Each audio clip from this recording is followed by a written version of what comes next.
Lausanne, 1913. Les jardins de la Villa Fournier s'étendaient comme un tableau parfait sous le soleil de juin 1913. Les rosiers grimpants embrassaient les murs de pierre blonde, leurs pétales écarlates contrastant avec l'élégance classique de l'architecture néoclassique lausannoise. Au loin, les eaux scintillantes du lac Léman reflétaient les Alpes savoyardes, créant un décor digne des cartes postales que l'on envoyait aux cousins parisiens. Henri Fournier, patriarche de la dynastie bancaire établie depuis 3 générations dans la capitale vaudoise, ajustait sa redingote de soie noire devant le grand miroir du vestibule. Ses favoris impeccablement taillés encadraient un visage aux traits aristocratiques, marqué par la prospérité et l'autorité naturelle d'un homme habitué à commander. À 42 ans, il incarnait parfaitement l'esprit de la belle époque suisse. Conservateur, méthodique et imperturbablement sûr de sa supériorité sociale. « Marguerite, mes enfants sont-ils prêts ?» appela-t-il d'une voix ferme qui résonnait dans les hauts plafonds ornés de stucs dorés. Marguerite Fournier descendit l'escalier de marbre avec la grâce étudiée d'une femme de la haute bourgeoisie lausannoise. Sa robe de taffetas bleu marine, confectionnée par les meilleurs couturiers de la rue Saint-Laurent, bruissait élégamment à chaque pas. Ses cheveux châtain clair étaient relevés en un chignon sophistiqué, maintenu par des épingles serties de perles fines. Elle portait au cou un collier de saphir, héritage de sa belle-mère, qui accrochait la lumière filtrant par les vitraux Art Nouveau. Bernard termine de lasser ses bottines, mon cher. Sophie est déjà dans le salon. Elle n'arrête pas de parler du photographe. Tu sais comme elle adore être au centre de l'attention. Un sourire maternel illumina son visage alors qu'elle évoquait ses enfants. Bernard, 10 ans, était le portrait craché de son père. Sérieux, réfléchi, déjà conscient de son futur rôle dans l'empire familial. Sophie, 8 ans, possédait la vivacité et la coquetterie naturelle de sa mère, avec ses boucles dorées et ses yeux pétillants d'espièglerie. Dans l'office, les domestiques s'affairaient sous la direction de Madame Bertha, la gouvernante allemande dont la réputation de fermeté n'était plus à faire parmi les familles bourgeoises de Lausanne. Ses cheveux gris acier tirés en arrière sans concession encadraient un visage aux traits anguleux et aux lèvres perpétuellement pincées. Elle inspectait chaque détail avec l'œil implacable d'un général passant ses troupes en revue. Marie vérifiait que les verres de cristal soient parfaitement astiqués. Monsieur Dufresne est un photographe réputé. Nous ne pouvons nous permettre aucun impair. Beatle. Sa voix portait l'accent guttural de sa Bavière natale, même après 15 années passées en Suisse romande. Marie, la femme de chambre, une jeune femme de 23 ans aux joues rosies par le travail, s'empressait de polir l'argenterie familiale. Née dans une ferme des Préalpes, elle avait trouvé refuge chez les Fournier après la mort de ses parents lors d'une épidémie de grippe. Sa condition d'orpheline l'avait naturellement dirigée vers le service domestique, seule voie accessible aux jeunes femmes de sa condition sociale. Bien sûr, Madame Bertha. Et les rafraîchissements pour après la séance? Jules s'en occupe. Il a préparé de la limonade fraîche et des petits fours de chez Confiserie Blondel. Rien que le meilleur pour impressionner Monsieur Dufresne. Jules, le majordome, homme de 50 ans au maintien irréprochable, coordonnait l'ensemble avec la précision d'un chef d'orchestre. Ancien valet dans une famille aristocratique genevoise, il avait apporté chez les Fournier les codes stricts de l'étiquette et un sens aigu du protocole. Ses gestes mesurés et sa discrétion naturelle en faisaient l'employé idéal pour une famille soucieuse de son image sociale. Au sous-sol, dans l'office attenant à la cuisine, une ombre menue s'activait en silence. Élise, 5 ans à peine, épluchait des pommes de terre avec des gestes mécaniques, ses petites mains déjà calleuses et marquées par les travaux domestiques. Arrivée 6 mois plus tôt d'un orphelinat de Delémont, dans le Jura, elle appartenait à cette catégorie d'enfants que l'administration suisse appelait pudiquement les enfants assistés, euphémisme masquant une réalité bien plus cruelle. Son visage pâle et émacié contrastait douloureusement avec la joie de vivre naturelle qu'on attendrait d'une fillette de son âge. Ses cheveux bruns, coupés courts de manière pratique, encadraient des traits tirés par la fatigue et la malnutrition chronique. Mais c'étaient ses yeux qui troublaient le plus. D'un bleu-gris délavé, il semblait avoir déjà vu trop de choses pour son âge. Parfois, quand elle croyait être seule, une lueur étrange y brillait. Ni colère, ni tristesse, mais quelque chose de plus profond et de plus inquiétant. « Élise !» La voix cassante de Madame Bertha la fit sursauter. « Dépêche-toi, avec ces pommes de terre, et après tu monteras épousseter les cadres du salon. Monsieur Dufresne arrive dans 1 heure, je ne veux voir aucune trace de poussière. » La petite fille hocha la tête sans lever les yeux, continuant son travail en silence. Elle avait appris, durant ses premiers mois dans la maison, que la parole était un luxe réservé aux membres de la famille et aux domestiques adultes.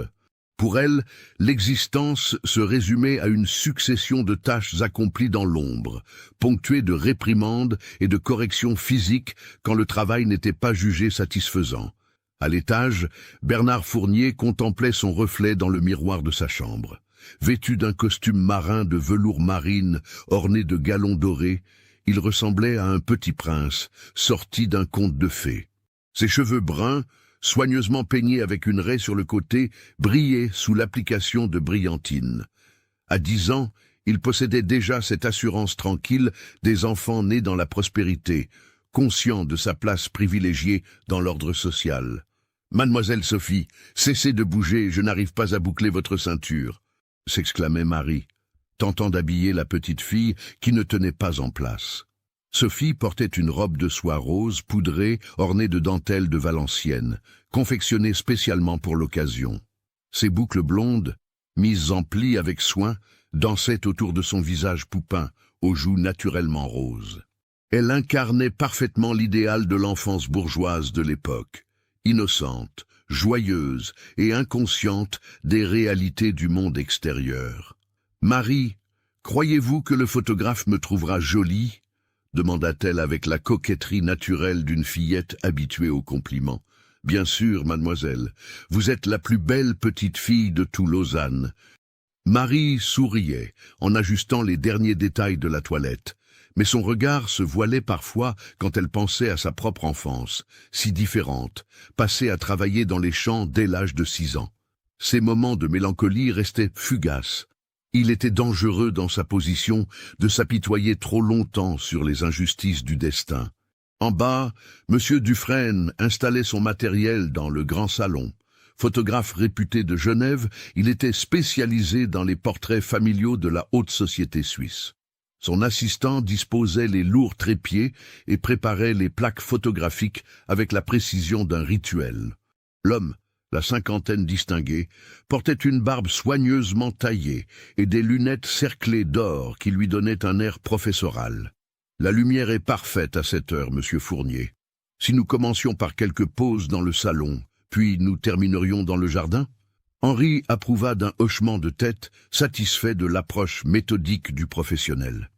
Pour lui, cette séance photographique n'était pas qu'un simple portrait de famille, c'était un témoignage destiné à la postérité, une manière d'immortaliser l'apogée de la réussite sociale des Fournier. Élise, montée discrètement pour épousseter les cadres, observait la scène depuis l'embrasure de la porte. Elle voyait Bernard et Sophie rire et plaisanter avec leurs parents, enveloppés de cette chaleur familiale qui lui était si étrangère.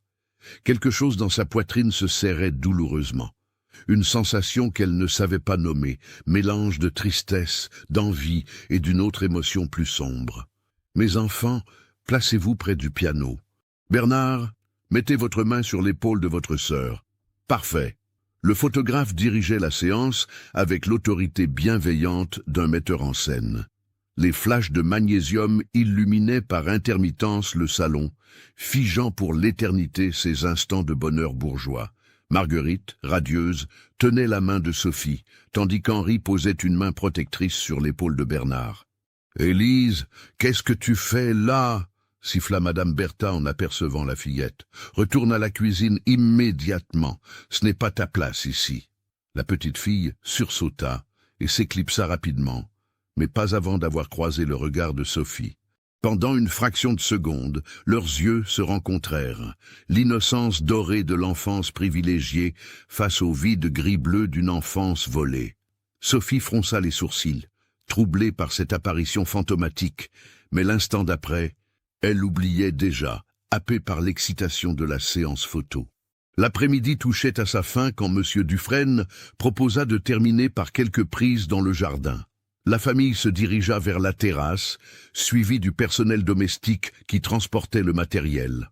Le soleil déclinant dorait magnifiquement la façade de la villa et faisait scintiller les eaux du lac en arrière-plan. « Une dernière photo, la plus importante », annonça le photographe. Toute la famille devant l'entrée principale. Ce sera le portrait officiel. Élise, chargée d'aider à porter les accessoires, se retrouva naturellement à l'arrière du groupe, près de l'entrée de service. Dans l'objectif du photographe, elle n'était qu'une silhouette floue, un détail insignifiant dans la composition. Personne ne remarqua sa présence, pas même Dufresne, qui réglait sa mise au point sur le groupe familial rayonnant au premier plan. Pourtant, au moment précis où l'obturateur se déclencha, capturant à jamais cette scène de prospérité bourgeoise, Élise leva les yeux vers l'objectif. Son regard, d'une intensité troublante pour une enfant de 5 ans, sembla transpercer l'appareil photo et se graver directement sur la plaque sensible. Ce que personne ne vit dans l'instant, mais que la photographie révélerait plus tard, c'était l'expression de ce regard, ni suppliant, ni résigné, mais calculateur. Comme si, derrière ses yeux d'enfant, une intelligence précocement vieillie planifiait déjà quelque chose, que les adultes, dans leur arrogante insouciance, ne pouvaient même pas imaginer. « Parfait !» s'exclama M. Dufresne en rangeant son matériel. « Vous recevrez les tirages dans une quinzaine de jours. Je suis certain que vous serez ravis du résultat. » Les Fournier, satisfaits, reconduisirent le photographe jusqu'à sa voiture, échangeant des amabilités sur la beauté de Lausanne et les perspectives économiques prometteuses de cette année 1913.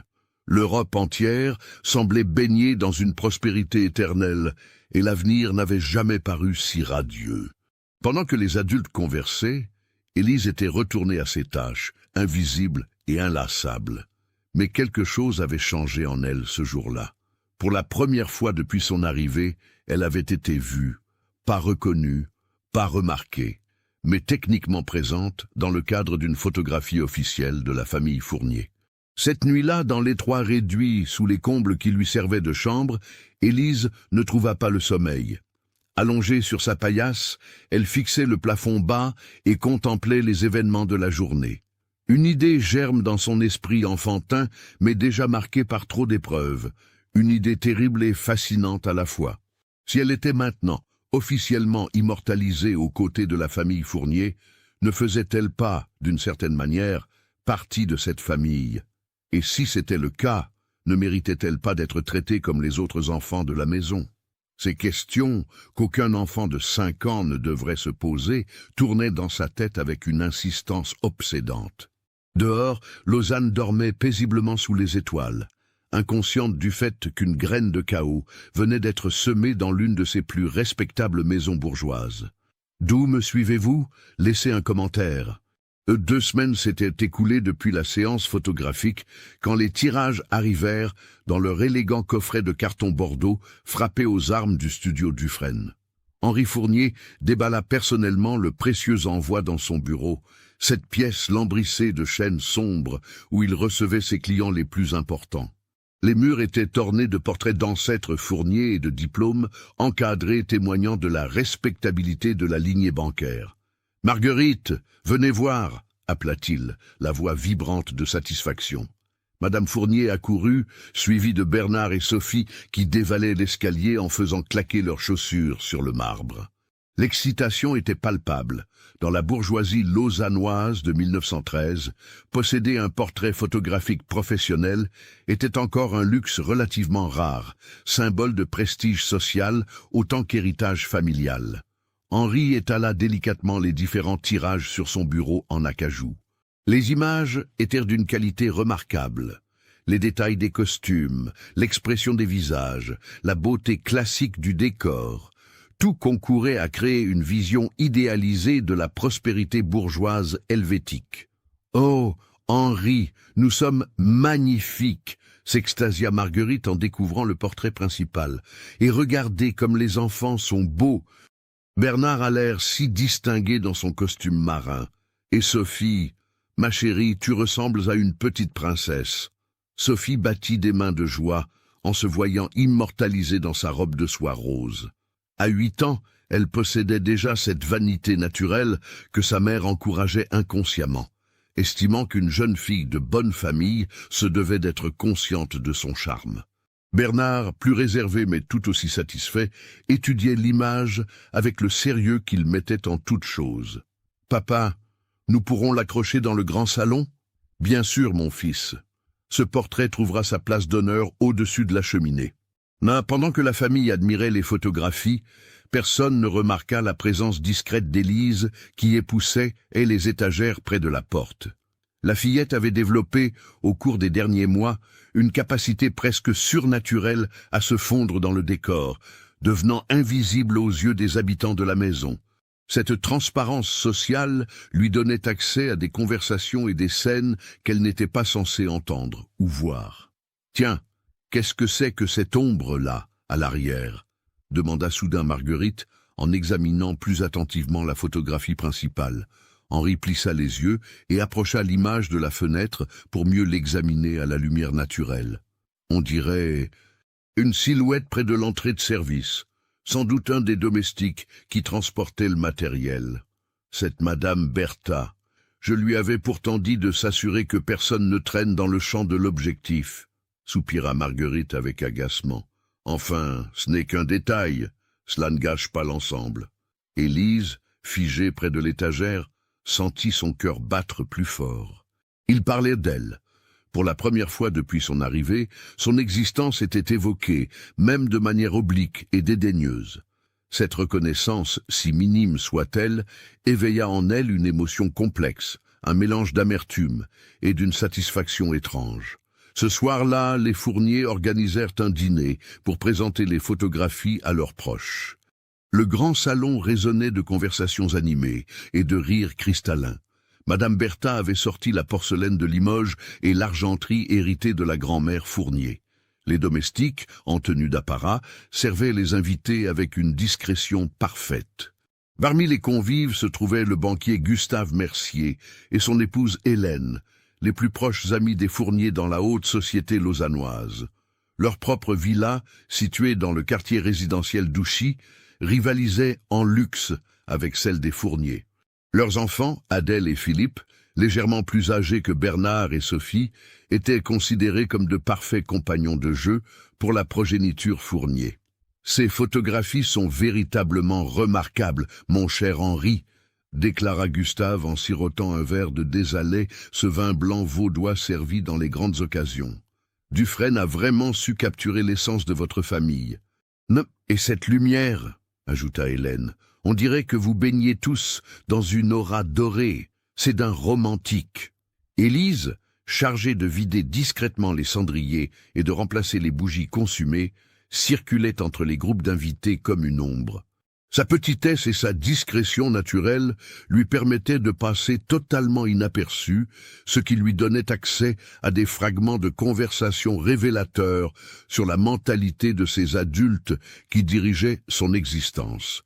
« Vous savez, Henri, » confia Gustave à voix basse, « j'ai entendu dire que le gouvernement fédéral s'apprête à réglementer plus strictement l'emploi des enfants assistés dans les maisons bourgeoises.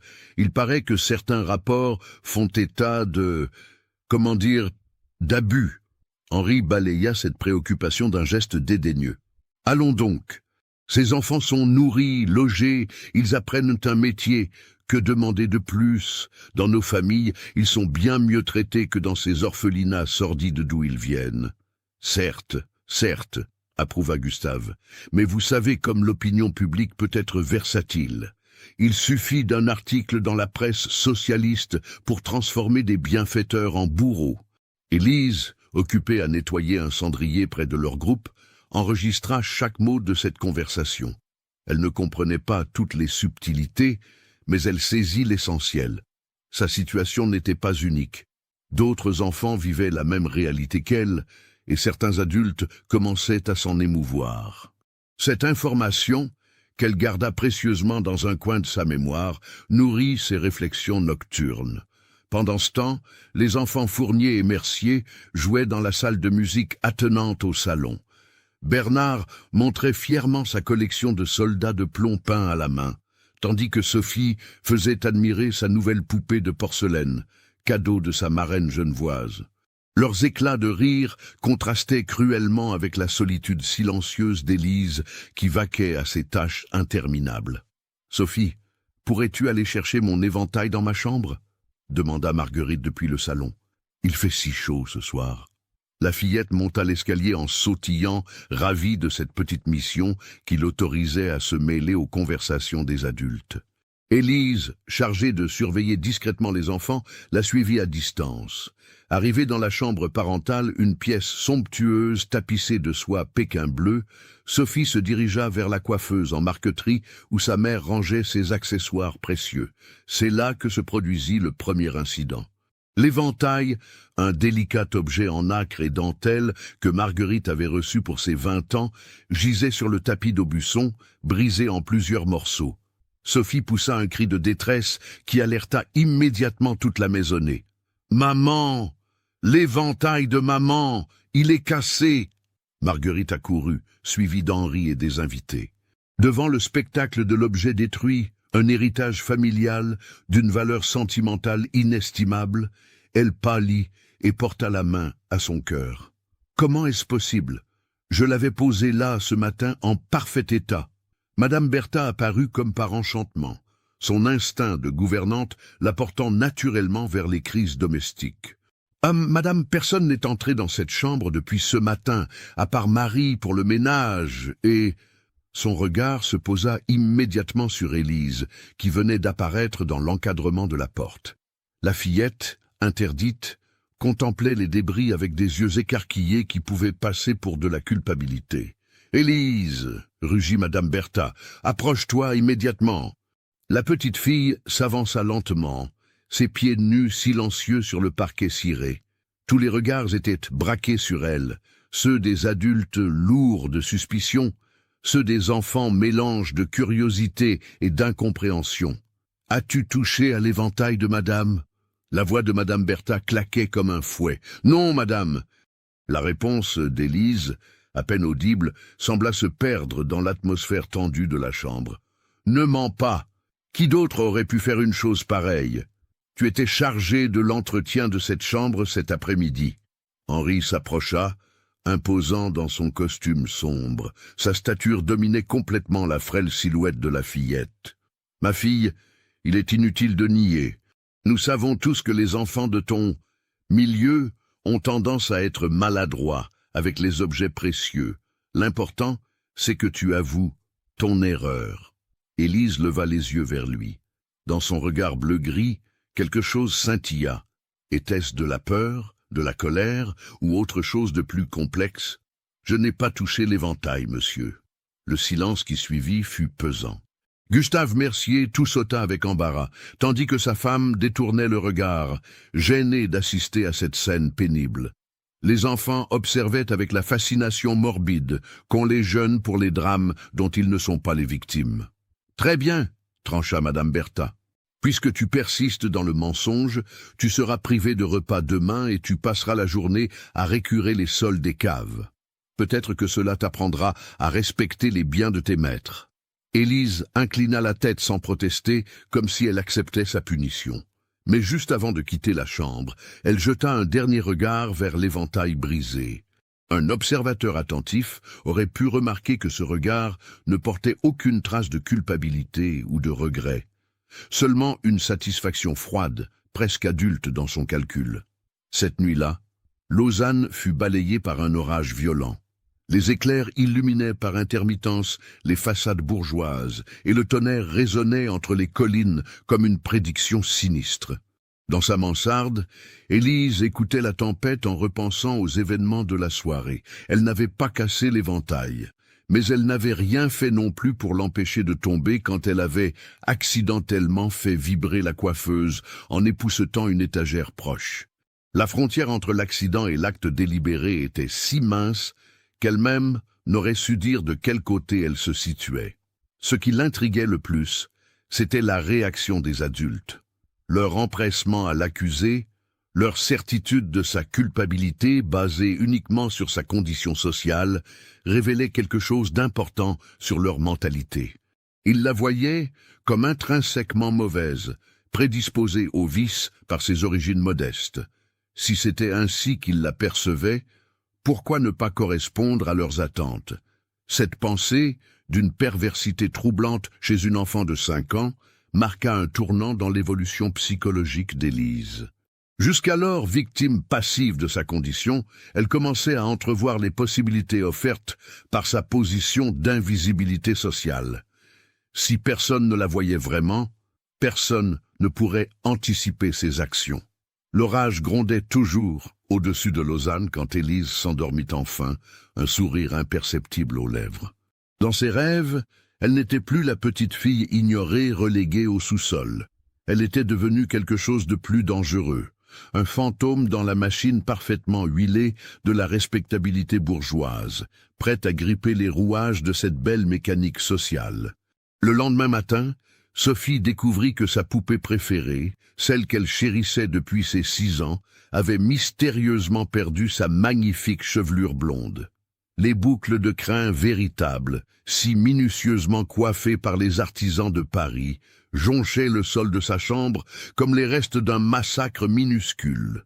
Ses cris de détresse réveillèrent toute la maisonnée. Si cette histoire macabre vous a donné des frissons, partagez-la avec un ami qui aime les contes d'horreur. L'automne 1913 transformait Lausanne en une toile impressionniste aux tons dorés et cuivrés. Les arbres centenaires du parc de Montrepos se paraient de leurs plus belles couleurs, tandis que les vignobles en terrasse qui descendaient vers le lac prenaient des teintes de bronze et de pourpre. Malgré la beauté saisonnière, une atmosphère tendue régnait dans la Villa Fournier depuis les incidents mystérieux qui s'étaient multipliés au cours des dernières semaines. Après l'éventail brisé et les cheveux coupés de la poupée de Sophie, d'autres événements inexpliqués avaient semé le trouble dans la routine bien réglée de la maison bourgeoise. Le cheval à bascule de Bernard avait été retrouvé au fond du bassin du jardin, ses couleurs délavées par l'eau et sa structure en bois gondolée de manière irréparable. Les livres d'école de Sophie apparaissaient régulièrement avec des pages arrachées ou tachées d'encre, obligeant Henri à racheter constamment de nouveaux manuels au libraire Payot. Plus troublant encore, le chat angora de la famille, Princesse, une magnifique créature aux poils blancs immaculés que Sophie adorait, avait disparu sans laisser de traces. Marguerite avait fait fouiller tout le quartier par les domestiques, interroger les voisins, plaçarder des avis de recherche sur les murs de la ville. Rien. L'animal semblait s'être volatilisé, laissant Sophie inconsolable et l'ensemble de la famille dans l'incompréhension. « C'est inexplicable », murmurait Henri en arpentant son bureau, les mains croisées dans le dos. Tous ces incidents, il y a forcément une explication rationnelle. Madame Bertha, convoquée pour faire le point sur la situation, se tenait droite devant le bureau directoriel, ses traits habituellement sévères marqués par une inquiétude inhabituelle. En 30 ans de service dans diverses familles bourgeoises, elle n'avait jamais été confrontée à une succession d'événements aussi perturbants. « Monsieur Fournier, j'ai questionné tout le personnel, Marie, Jules, même le jardinier, personne n'a rien vu. Rien entendu, c'est comme si ces choses arrivaient par l'opération du Saint-Esprit. Et cette Élise, Henri prononçait le nom de la fillette avec une réticence visible, comme si l'évoquer risquait de matérialiser de nouveaux problèmes. C'est bien là le plus étrange, monsieur. Chaque fois qu'un incident se produit, l'enfant se trouve ailleurs, occupé à des tâches que je lui ai moi-même assignées. Hier, quand nous avons découvert les livres de mademoiselle Sophie abîmés, Élise était au sous-sol, en train de trier les conserves sous la surveillance de Jules. Il peut en témoigner. Henri fronça les sourcils. Cette situation échappait totalement à sa compréhension méthodique du monde. En tant que banquier, il était habitué à des problèmes ayant des causes identifiables et des solutions logiques.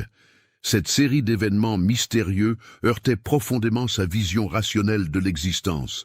Vous pensez qu'elle pourrait agir pendant la nuit? J'y ai songé, monsieur.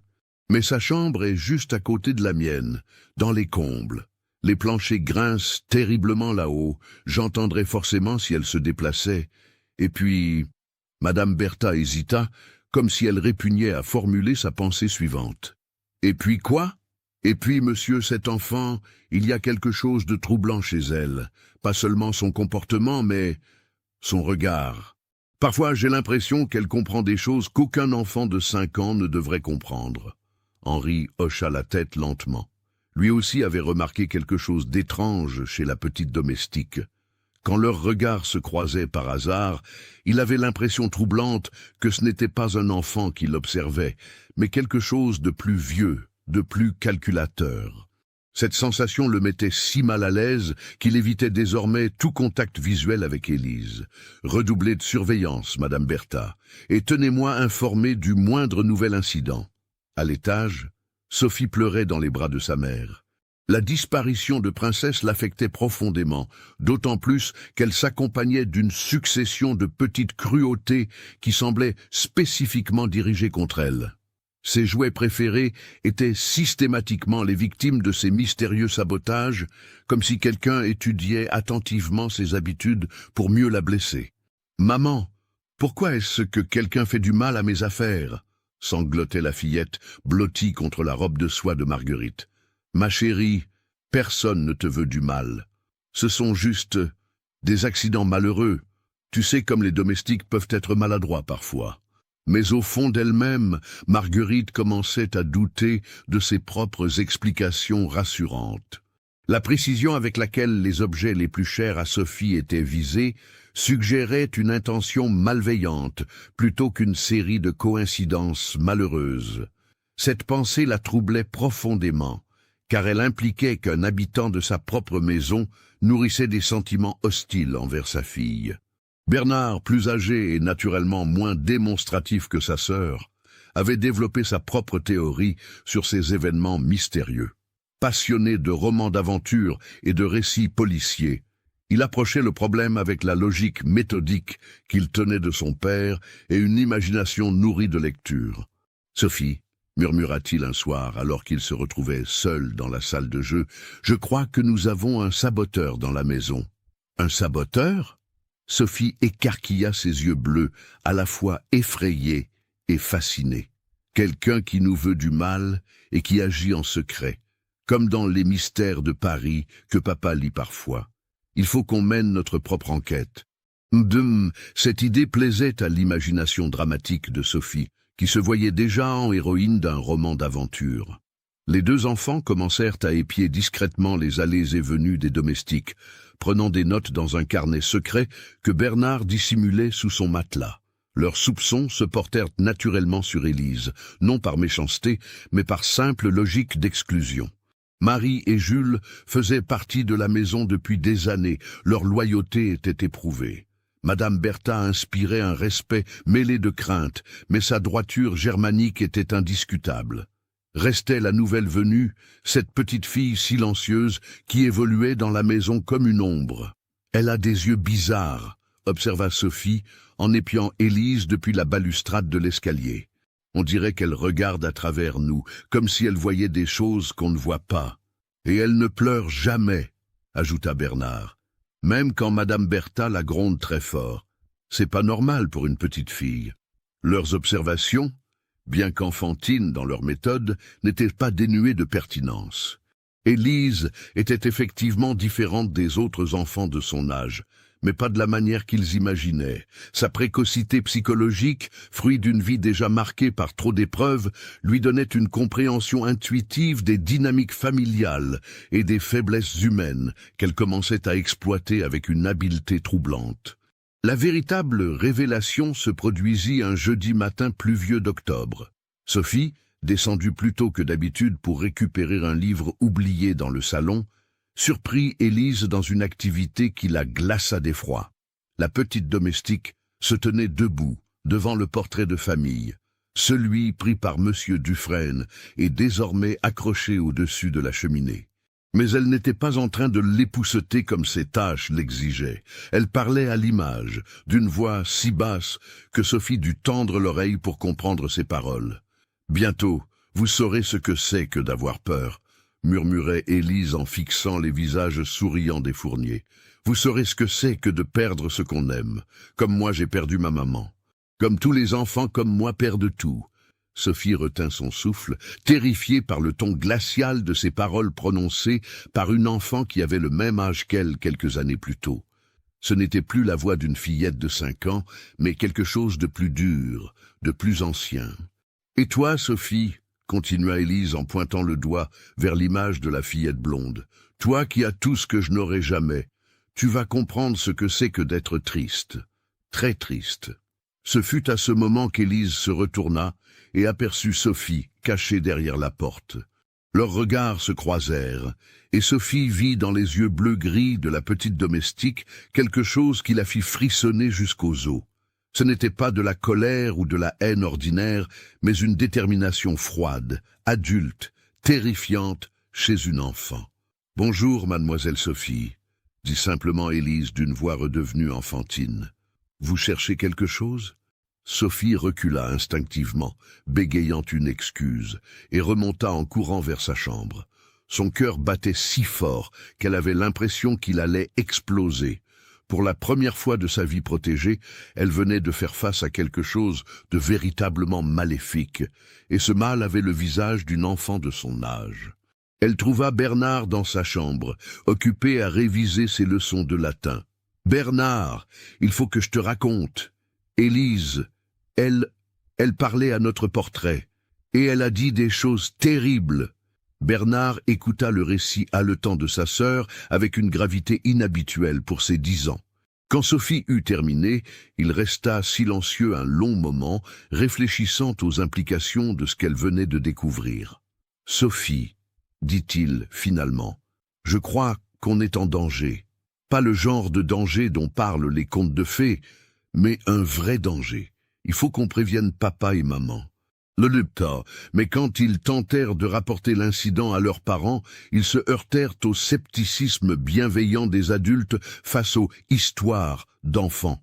Henri et Marguerite, préoccupés par leurs affaires et peu disposés à prendre au sérieux les craintes enfantines, balayèrent leurs inquiétudes d'un sourire indulgent. « Mais chérie, vous avez trop d'imagination », déclara Marguerite. « Cette pauvre Élise n'est qu'une petite fille comme vous.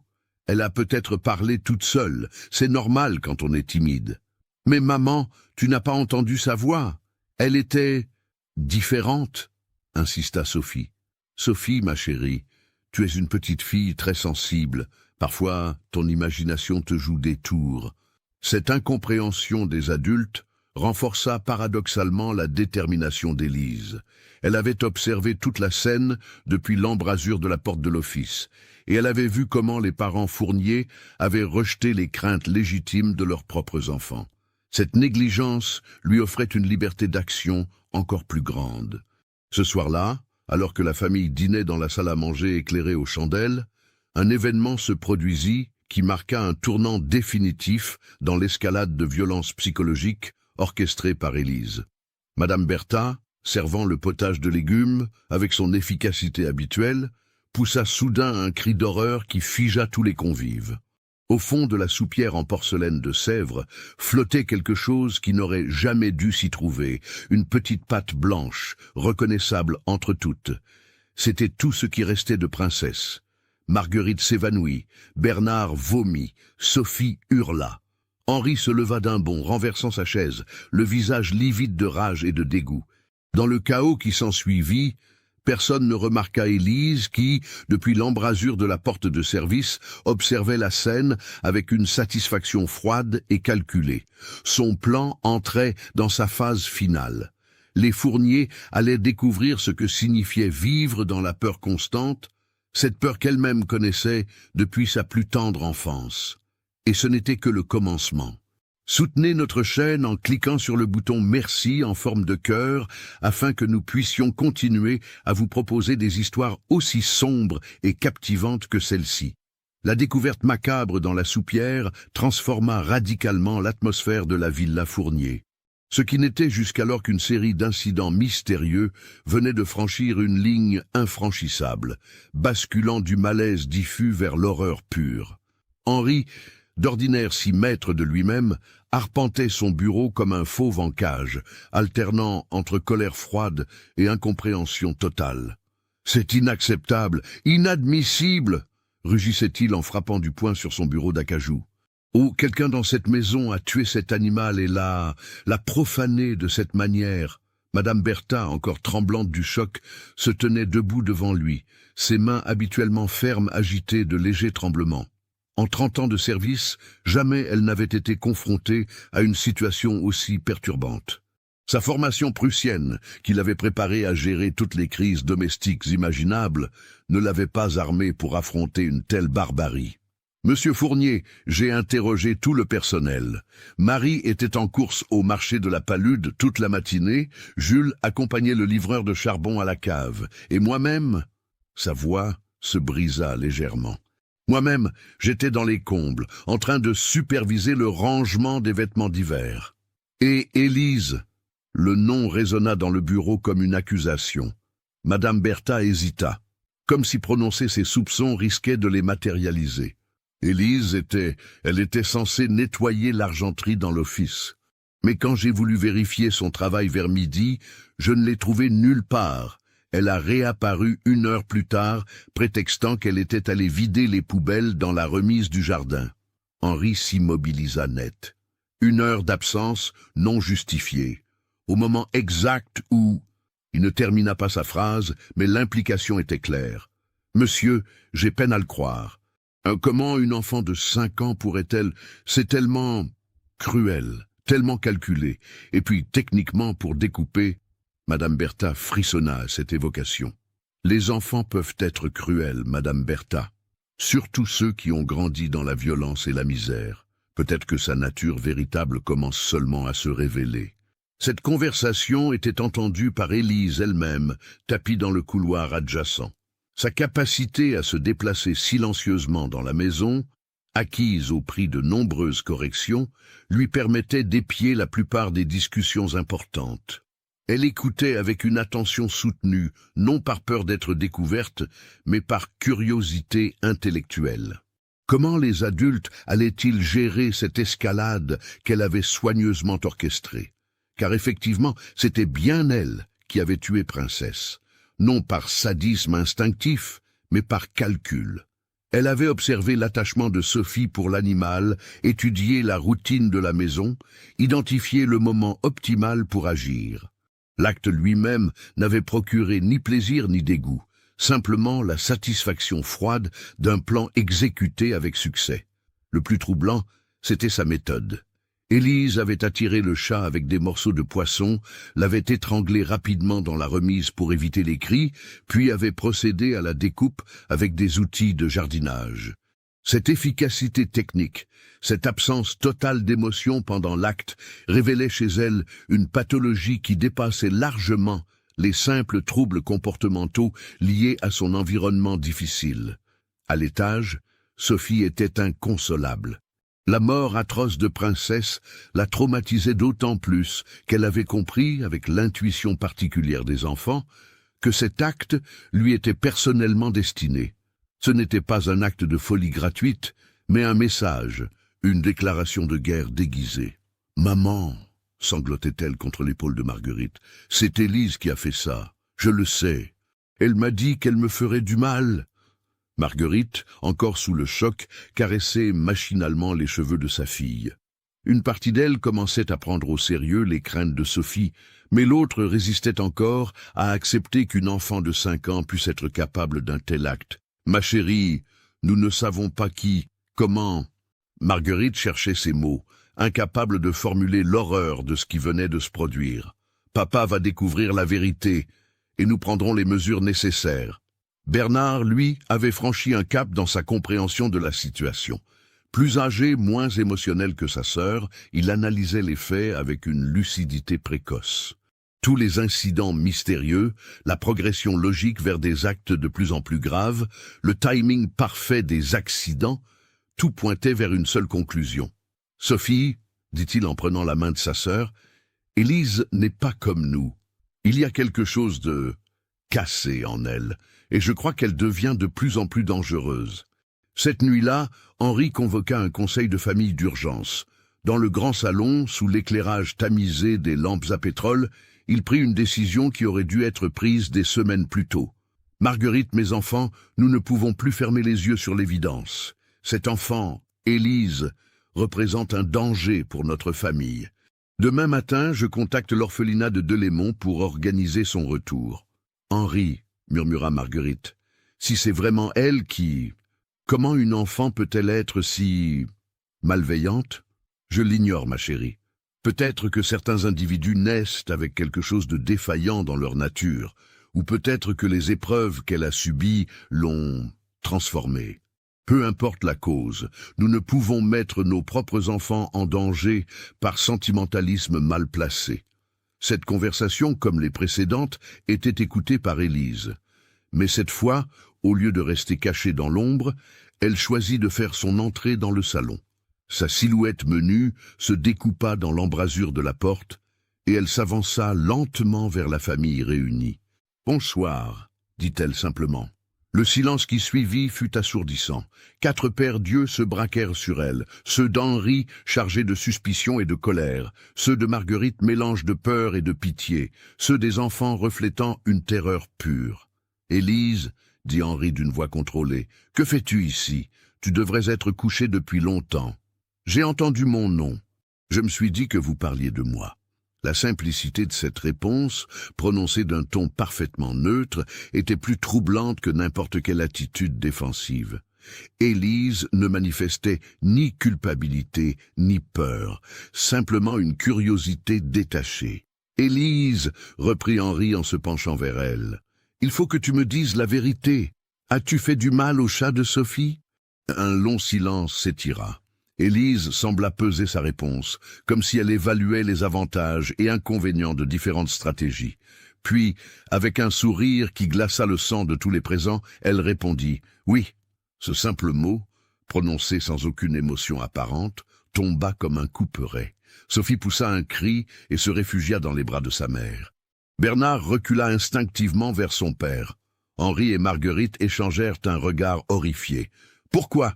réussit à articuler Henri. « Parce que Sophie était triste quand ses jouets étaient cassés.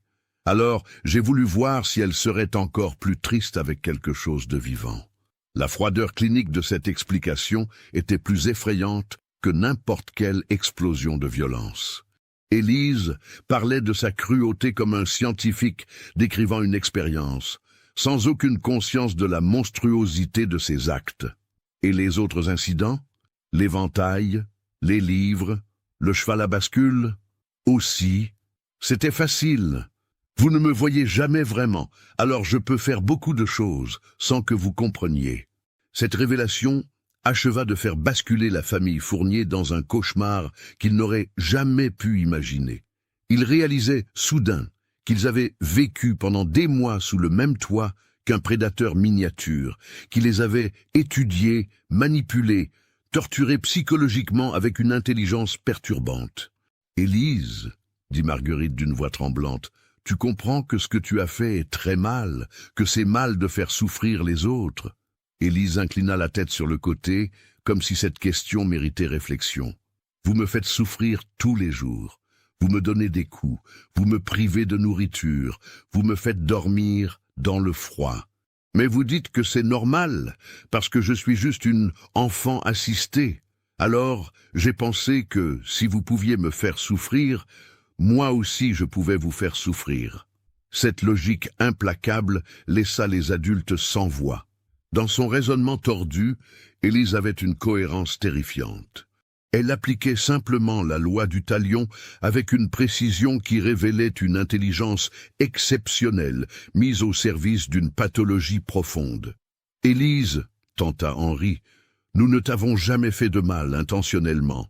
Les règles de la maison, les punitions, c'était pour ton éducation. Non, répliqua Élise avec une assurance troublante, c'était parce que vous me détestez.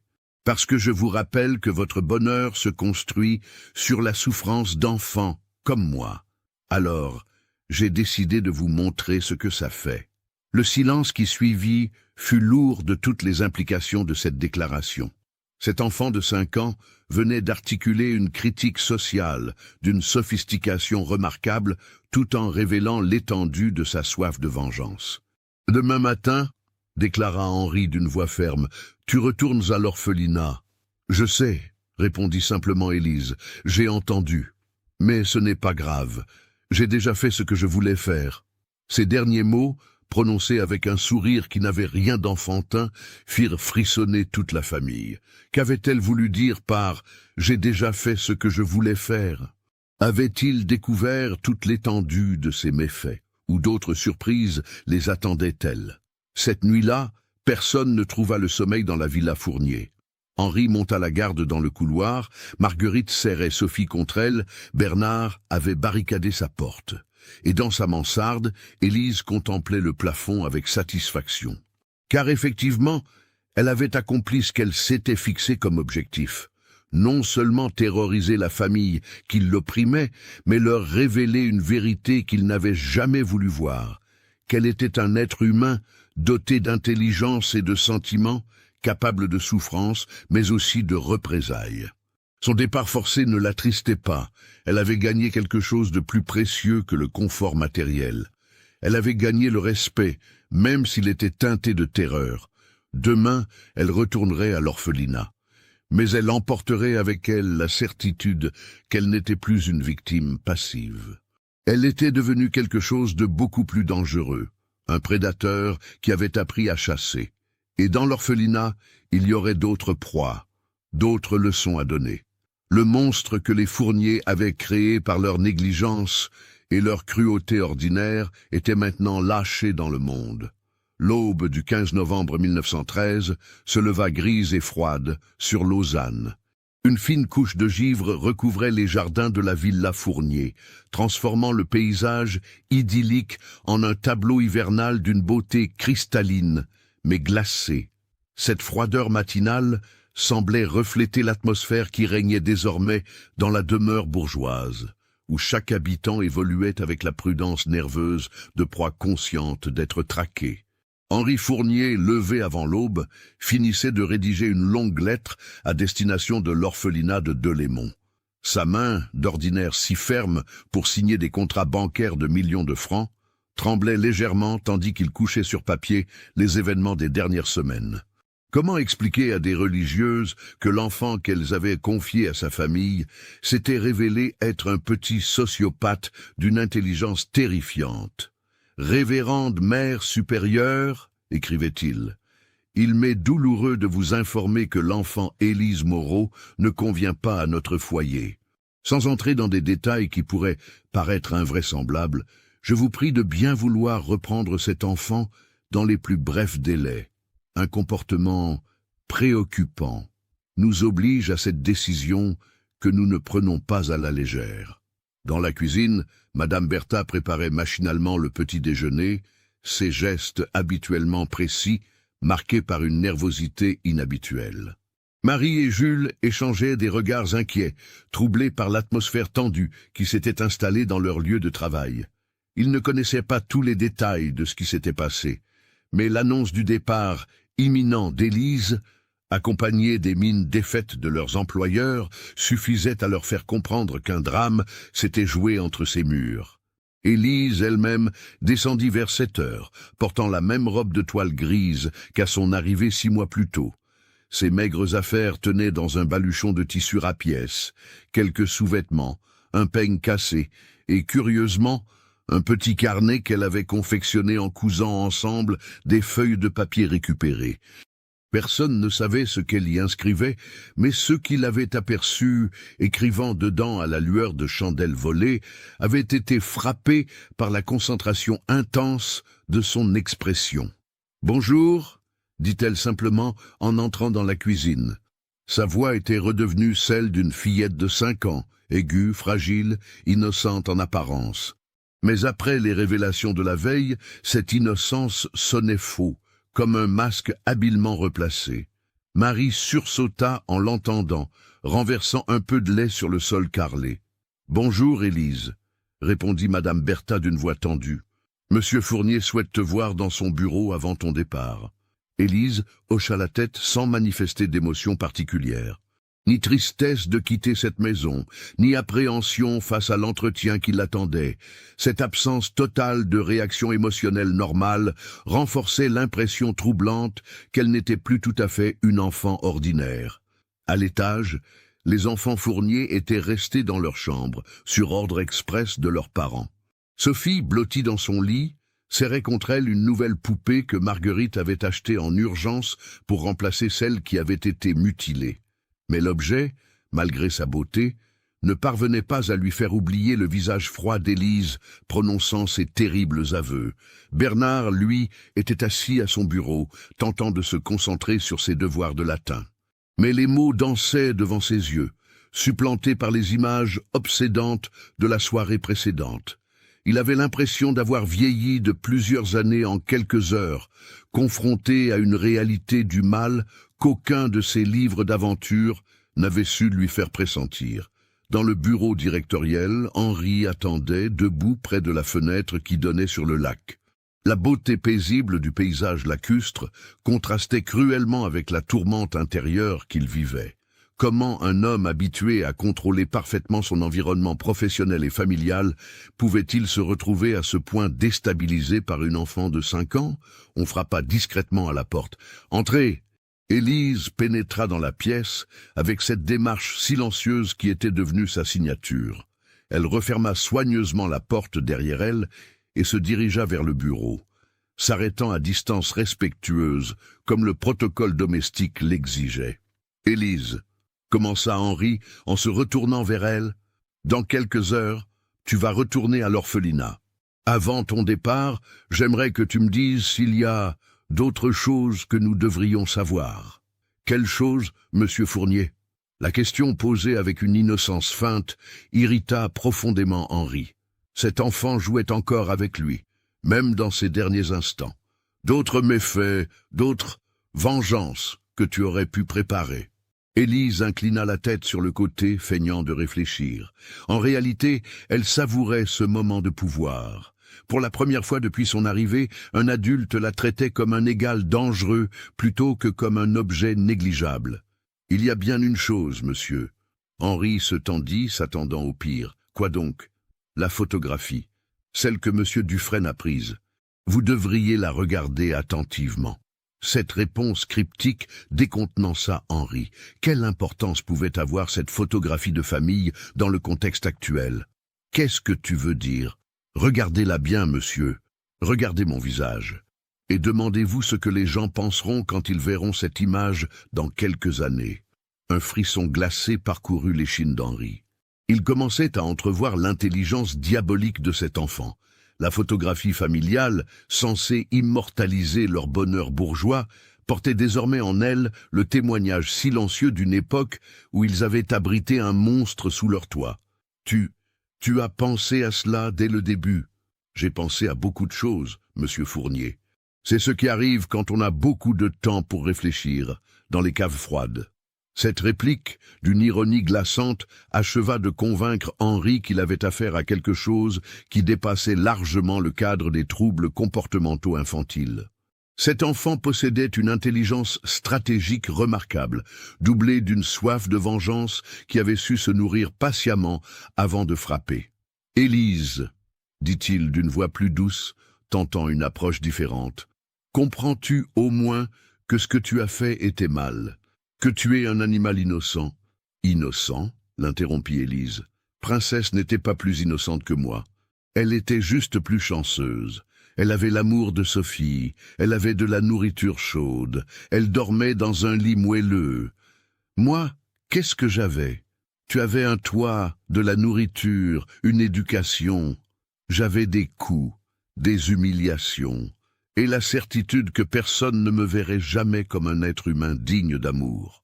Le silence qui suivit fut pesant.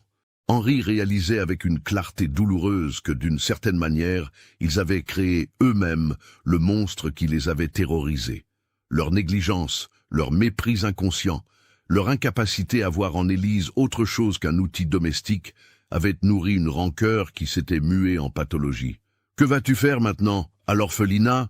Pour la première fois depuis le début de l'entretien, un sourire effleura les lèvres d'Élise, un sourire qui n'avait rien d'enfantin. « Je vais grandir, monsieur Fournier, et j'appliquerai les leçons que vous m'avez enseignées. » Quelles leçons? Que le monde se divise entre ceux qui ont le pouvoir et ceux qui le subissent. Que la gentillesse est une faiblesse qu'on peut exploiter. Que pour obtenir ce qu'on veut, il faut savoir faire peur. Ces paroles, prononcées par une fillette de 5 ans avec la conviction d'un philosophe cynique, glacèrent Henri jusqu'aux os. Il entrevoyait l'adulte que deviendrait cet enfant, intelligente, impitoyable, dépourvue d'empathie, un prédateur social parfaitement adapté à un monde qu'elle comprenait déjà mieux que la plupart des adultes. 2 heures plus tard, une voiture à cheval s'arrêta devant la Villa Fournier. Le cocher, un homme bourru engagé pour l'occasion, chargea le maigre baluchon d'Élise et l'aida à monter dans le véhicule. La famille Fournier observait la scène depuis les fenêtres du premier étage, soulagée, mais aussi troublée par cette conclusion abrupte d'un cauchemar qui avait failli détruire leur équilibre familial. Juste avant que la voiture ne s'ébranle, Élise se retourna vers la villa. Son regard balaya les fenêtres éclairées, s'arrêtant sur chaque visage visible. Puis, avec un geste qui figea le sang de tous les observateurs, elle porta sa petite main à ses lèvres et envoya un baiser ironique vers la demeure. Ce geste, d'une sophistication psychologique terrifiante chez une enfant de son âge, marquait la fin d'un chapitre, mais certainement pas la fin de l'histoire. C'était un au revoir, pas un adieu. Alors que la voiture s'éloignait dans les rues pavées de Lausanne, Élise sortit de son baluchon le petit carnet qu'elle avait confectionné. À la lueur tamisée qui filtrait par la fenêtre du véhicule, elle commença à écrire d'une écriture appliquée, mais encore hésitante. Journal d'Élise Moreau, novembre 1913. Première leçon terminée. Les Fournier ont appris ce que signifie avoir peur. Ils n'oublieront jamais. Prochaine étape, l'orphelinat. Nouvelle cible à étudier, nouvelle leçon à donner. Elle referma le carnet et contempla le paysage qui défilait. Dans quelques heures, elle serait de retour à l'orphelinat de Delémont, officiellement pour être punie et redressée, en réalité pour perfectionner ses techniques et identifier de nouvelles proies. Car Élise avait découvert quelque chose d'enivrant pendant ces 6 mois chez les Fournier, le pouvoir. Le pouvoir de manipuler, de terroriser, de contrôler des êtres qu'elle considérait comme ses supérieurs sociaux. Ce pouvoir était devenu une drogue dont elle ne pourrait plus jamais se passer. L'orphelinat de Delémont abritait 37 enfants abandonnés, supervisés par 6 religieuses et un aumônier. Aucun d'entre eux ne se doutait qu'ils s'apprêtaient à accueillir un prédateur qui avait déjà fait ses armes dans l'une des familles les plus respectables de Lausanne. 6 mois plus tard, les journaux locaux rapportaient une série d'incidents troublants à l'orphelinat Saint-Joseph de Delémont. 3 enfants avaient fait des cauchemars si violents qu'ils avaient dû être hospitalisés pour épuisement nerveux. 2 religieuses avaient demandé leur mutation, prétextant un environnement devenu malsain. L'aumônier lui-même avait été retrouvé en pleurs dans sa cellule, après avoir découvert ses vêtements liturgiques déchirés et souillés. Au centre de tous ces incidents, toujours présente mais jamais directement impliquée, une fillette de 6 ans, aux yeux bleu-gris devenus encore plus froids, qui répondait au nom d'Élise Moreau. Quant à la famille Fournier, ils ne furent plus jamais les mêmes. Henri développa une paranoïa chronique qui affecta ses affaires bancaires. Marguerite sombra dans une mélancolie nerveuse qui nécessita plusieurs cures thermales. Sophie, traumatisée, ne put jamais plus supporter la présence d'animaux domestiques et développa une phobie des espaces clos. Bernard, marqué par cette confrontation précoce avec le mal absolu, s'orienta vers des études de criminologie, obsédé par la compréhension des esprits déviants. La photographie de famille, qui devait immortaliser leur bonheur bourgeois, fut reléguée dans un tiroir du bureau d'Henri. Parfois, tard le soir, il la sortait et scrutait le visage flou d'Élise à l'arrière-plan, tentant de déceler dans cette image innocente les signes précurseurs du monstre qu'elle était devenue. Car ils savaient tous, même s'ils n'en parlaient jamais, qu'Élise Moreau n'en avait pas fini avec eux. Quelque part en Suisse, elle grandissait, apprenait, perfectionnait ses techniques de manipulation et de terreur psychologique. Et un jour, quand elle serait adulte, elle reviendrait peut-être terminer ce qu'elle avait commencé dans leur villa lausannoise. Cette certitude empoisonna le reste de leur existence, transformant chaque ombre dans un couloir, chaque bruit nocturne inexpliqué, chaque lettre anonyme en rappel de leur vulnérabilité face à un prédateur qu'ils avaient eux-mêmes créé par leur négligence et leur mépris. L'histoire d'Élise Moreau et de la famille Fournier devint avec le temps une légende urbaine dans la haute société lausannoise. Une mise en garde murmurée lors des dîners bourgeois. Attention à la manière dont vous traitez ceux qui vous servent, car parfois l'opprimé devient oppresseur, et sa vengeance peut être d'autant plus terrible qu'elle a été longuement mûrie dans l'ombre et le silence. En 1913, alors que l'Europe s'apprêtait à basculer dans la Grande Guerre, une enfant de 5 ans avait démontré que les véritables champs de bataille se trouvaient parfois dans l'intimité des foyers les plus respectables, et que les ennemis les plus redoutables étaient ceux qu'on refusait de voir. Qu'avez-vous pensé de l'histoire? Laissez votre commentaire ci-dessous et partagez vos réflexions sur ce cas terrifiant. Envie d'autres histoires d'horreur mêlant histoire et mystère? Abonnez-vous, activez la cloche de notification et partagez avec ceux qui aiment le côté obscur de l'humanité. À bientôt pour le prochain cauchemar. Cette histoire, bien qu'inspirée par des faits historiques réels concernant l'exploitation des enfants assistés en Suisse au début du XXe siècle, est une œuvre de fiction.